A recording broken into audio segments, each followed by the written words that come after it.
ये आरएसएस की दो पार्टियां, बीजेपी और आरएसएस की नाजायज औलाद केजरीवाल कर रहे हैं।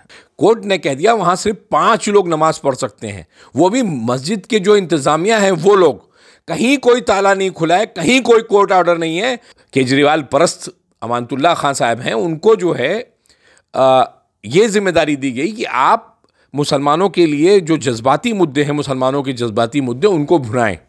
तो सबसे पहले उन्होंने एक काम किया, उन्होंने एक साजिश रची कि अमानतुल्लाह साहब ने, कि लाल मस्जिद को सीआरपीएफ तोड़ने आ रही है। लाल मस्जिद के 10.83 रकबे के ऊपर ऑलरेडी सीआरपीएफ काबिज हो चुकी है।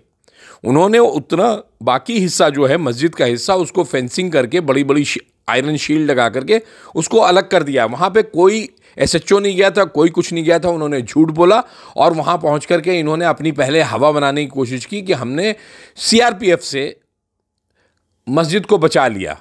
मेरा सवाल है, अगर सीआरपीएफ से मस्जिद को बचा लिया तो कब्रिस्तान क्यों नहीं बचा पाए आप?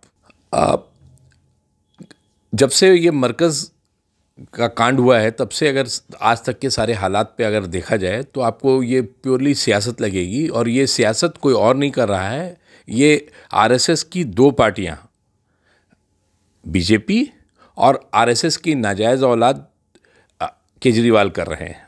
वजह मैं बता देता हूँ ये क्यों है।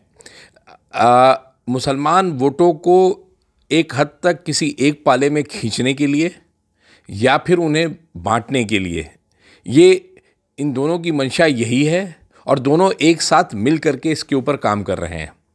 सबसे पहले मैं ये बताना चाहूँगा ये आखिर कर क्यों रहे हैं। जब से केजरीवाल सरकार आई है तब से मरकज़ की जो कमेटी है उसमें मुदाखलत करने के लिए वक्फ बोर्ड के ज़रिए से कोशिश की जा रही थी, लेकिन चूंकि मरकज़ के लोग तैयार नहीं हो रहे थे तो जाहिर बात है कहीं आर्म ट्विस्टिंग होनी थी। तो आर्म ट्विस्टिंग का नतीजा ये निकला कि जब मरकज़ में 23 मार्च 2020 को कुछ लोग वहाँ पे रह गए तो उन्होंने जब पास मांगा तो उनको पास नहीं दिया गया, जबकि दिल्ली की सरकार थी और जो मरकज़ से जो राब्ते में शख्स था उसका नाम अमानतुल्लाह खान था, वक्फ बोर्ड के चेयरमैन थे, लेकिन फिर भी उन्होंने किसी भी तरीके की कोई मदद नहीं की। क्यों नहीं की मदद?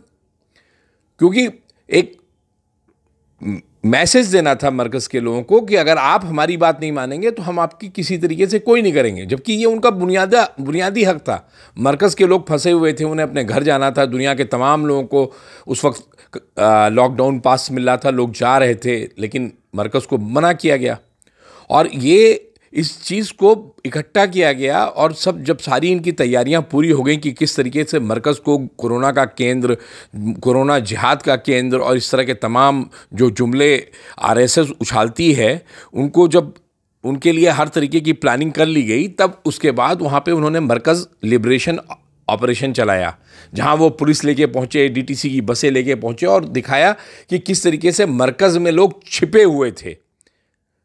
और उसका नतीजा पूरी दुनिया में ने देखा है कि पूरे हिंदुस्तान में कहीं भी अगर कोई भी दाढ़ी टोपी वाला आदमी जा रहा है तो उसको मारा गया, उसको गालियां दी गई, उसको जेल में रखा गया, उनके ऊपर मुकदमे कायम किए गए। हद तो ये है कि दिल्ली में जो लोग बाहर निकाले गए थे मरकज़ से, उनमें से 2 लोग सुल्तानपुर माजरा के डिटेंशन सेंटर में भूख की वजह से मर गए, क्योंकि वो डायबिटिक थे, उनको सही वक्त पे खाना नहीं मिला और खाना ना मिलने की वजह से उनकी शुगर का लेवल इतना ज़्यादा लो हो गया था वो मर गए। आज मैं आपको दूसरी चीज़ अब बताऊंगा कि उसके बाद से क्या हुआ। उसके बाद से इस मरकज़ मामले पे पूरी खामोशी रही, लेकिन मुसलमानों का गुस्सा जो इसी साल फरवरी इलेक्शन में दिखाई पड़ा केजरीवाल को, तो केजरीवाल ने कहा कि भाई कुछ करो, ऐसे काम नहीं चलेगा।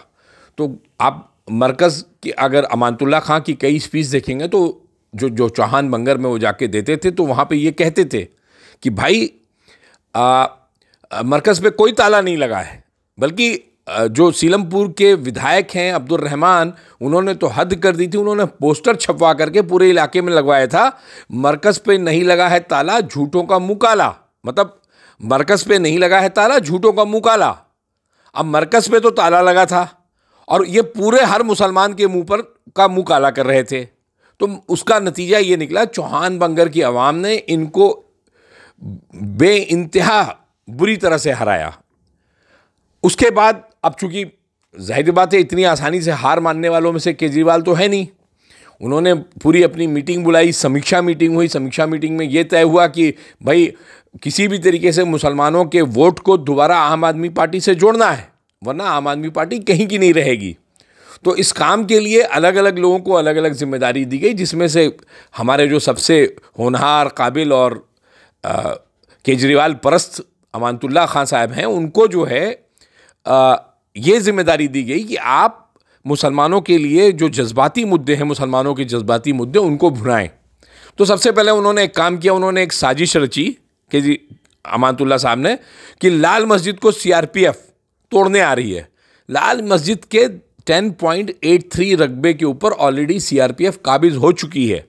उन्होंने उतना बाकी हिस्सा जो है मस्जिद का हिस्सा, उसको फेंसिंग करके बड़ी बड़ी आयरन शील्ड लगा करके उसको अलग कर दिया। वहाँ पे कोई एसएचओ नहीं गया था, कोई कुछ नहीं गया था। उन्होंने झूठ बोला और वहाँ पहुँच करके इन्होंने अपनी पहले हवा बनाने की कोशिश की कि हमने सीआरपीएफ से मस्जिद को बचा लिया।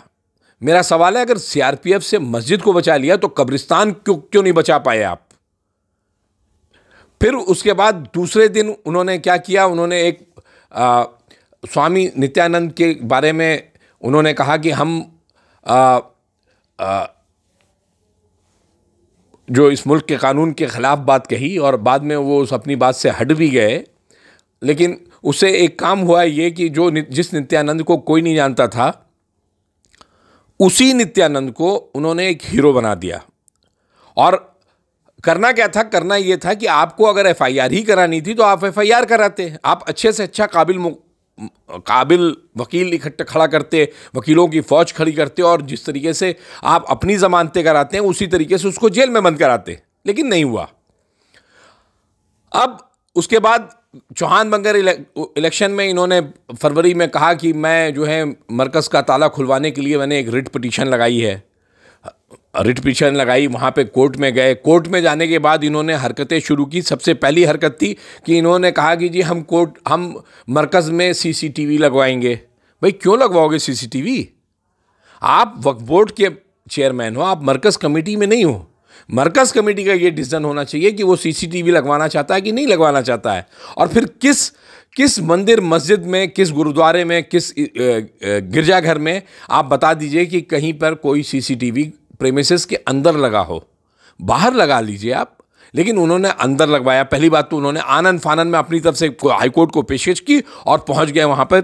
हाईकोर्ट ने कहा भी नहीं, वो खुद पहुंच गए वहां लगाने के लिए, क्योंकि वो बीजेपी और आरएसएस और केजरीवाल के एजेंडे में था कि यहां पे मरकज़ के ऊपर आप सीसीटीवी लगवाइए। एक चीज। दूसरी चीज, कोर्ट में आपने कहा, कोर्ट में केंद्र सरकार और दिल्ली पुलिस और केजरीवाल सरकार की कहती है कि 200 लोगों की वेरीफाइड लिस्ट हम जमा करेंगे कोर्ट के पास, जिनमें से 20 को एक वक्त की नमाज पढ़ने की परमिशन दी जाए। केजरीवाल को ये बात बहुत अच्छी तरह से पता था कि डीडे में गाइडलाइंस ने अपनी गाइडलाइन को दोबारा इम्प्रूव किया, और उसमें यह कहा गया है कि किसी भी ऐसे स्थल पे 5 से ज़्यादा लोग नमाज नहीं पढ़ सकते हैं। तो ये कोर्ट में ले जा करके उन्होंने एक केस दाखिल किया, और उस केस में इन्होंने जा करके खुद मरकज़ के खिलाफ काम करते हुए उस केस को चौपट कर दिया। आज की तारीख में अब वो केस हाई कोर्ट से ख़त्म हो चुका है। कोर्ट ने कह दिया वहाँ सिर्फ 5 लोग नमाज पढ़ सकते हैं, वो भी मस्जिद के जो इंतज़ामिया हैं वो लोग। कहीं कोई ताला नहीं खुला है, कहीं कोई कोर्ट ऑर्डर नहीं है। अमानतुल्लाह खान ने जो अपनी सोशल मीडिया के ऊपर एंट्री में ऑर्डर 12 अप्रैल वाला डाला था, मैं उनको चैलेंज करता हूं कि 13 अप्रैल का जो ऑर्डर है जिसमें यह कहा गया है कि मरकज़ के इंतज़ामिया सिर्फ 5 लोग, वही लोग नमाज पढ़ेंगे, और वही सिस्टम अपनाया जाएगा जो पिछले साल भर से अपनाया जा रहा था कि नमाज सिर्फ वही लोग पढ़ेंगे जो मरकज़ के इंतज़ामिया हैं। चाबी मरकज़ से लाई जाएगी, थाने से लाई जाएगी, और नमाज के बाद वापस थाने में जमा कर दी जाएगी। दूसरी चीज, आपने किस हैसियत से मरकज में यह कहा कि आप जो हैं वहां पे नमाज जो है खोल दी गई है, मरकज खोल दिया गया है? आपने किस से लोगों को गुमराह करने की कोशिश की? आपको तो जनता से माफी मांगनी चाहिए कि आपने मरकज के ऊपर ताला लगवाया था। जब मरकज के लोग आपसे यह कह रहे थे कि आप हमें बस का पास दिला दीजिए, हम यहां से हटना चाहते हैं सारे लोग। उस वक्त आपने मदद नहीं की, उस वक्त आप केजरीवाल के पास नहीं गए।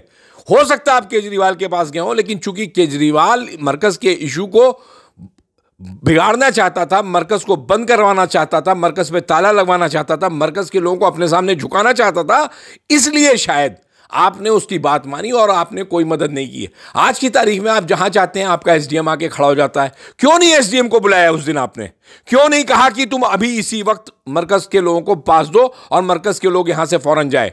23 तारीख से लेकर और 30 तारीख के बीच में 8 दिन थे, लेकिन आपने ऐसा कुछ भी नहीं किया। यह आपकी गद्दारी थी कौम के साथ, यह आपने कौम के साथ धोखा किया है और आपने वो गलत काम किया है जिसका शायद आपको अंदाजा नहीं है। दूसरी चीज आपने अभी तक जो कुछ भी किया है, आपने सिर्फ इस मुद्दे को सियासत से जोड़ने की कोशिश की है।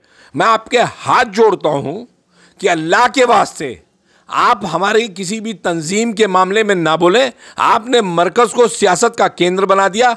जिस मरकज के एहतराम हर शख्स करता था, चाहे वो हिंदू हो, चाहे मुसलमान हो, चाहे ईसाई हो, कोई भी हो, जो एहतराम करता था, आज मरकज के बारे में उल्टी सीधी बातें कह रहे हैं। इसका जिम्मेदार सिर्फ केजरीवाल और अमातुल्लाह खान है, क्योंकि सिर्फ इन्हें ही जिम्मेदार इसलिए मानता हूं कि ये छिपे हुए दुश्मन हैं। इन्होंने साजिशें रच रच के मरकज को बंद कराया है और आज भी ये इसके ऊपर सियासत कर रहे हैं। अमातुल्लाह खान या तो माफी मांगे कि उन्होंने मरकज का ताला नहीं खुला है, वरना मैं मरकज के ताला खुलवाने की जो मैंने रिट पिटीशन हाई कोर्ट में की थी और सुप्रीम कोर्ट में की थी, मैं उसमें अमातुल्लाह खान के खिलाफ कंटेम्प्ट ऑफ कोर्ट जाऊंगा कि इन्होंने झूठी इंफॉर्मेशन दी, लोगों को बहकाया, बरगलाया और लोगों की जिंदगी को खतरे में डाला।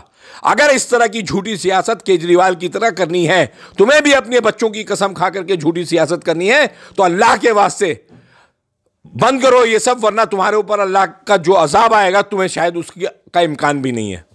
शुक्रिया। सभी अहम खबरों के लिए न्यूज़ MX को सब्सक्राइब करें, साथ ही बेल आइकॉन को जरूर दबाएं। लाइक, शेयर, कमेंट करना ना भूलें।